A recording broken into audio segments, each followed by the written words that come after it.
Okay, so I'm making a video to show you how to lubricate a piano bench.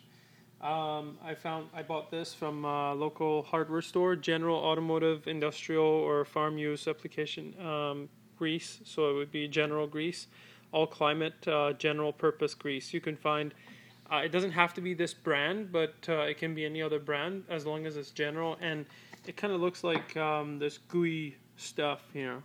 It's not liquid, it's hard, and usually piano like this is a, you know, as you can see, like it's pretty stiff, you know, if you want to use it. But here you can grab a brush so you don't touch it with your finger, and you can apply it to the mechanism, to the middle thread itself. So you can apply it here a bit, here on this side, and on the back. Now, one thing you have to do is you have to go back and forth. We'll grab a bit more. We'll put it here. So it gets a little bit messy. That's why the factory doesn't put it on, because it's going to be messy. And you just keep going. So I'm going to go back.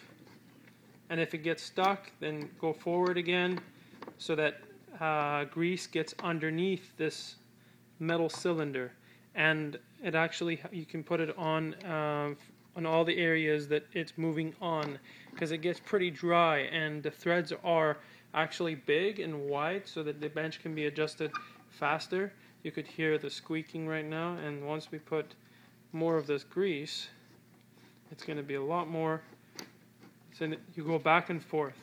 See, now it's a little bit easier with one hand. And the other thing is, usually these benches, you have to stand up, not be sitting on them and adjust them, because they're the pressure that when you're sitting on it would apply pressure here, and if you're trying to twist the knob, it's going to be really hard to adjust. But this grease is definitely going to help, and you go back and forth, you know, to get the grease on all the parts that this cylinder is touching.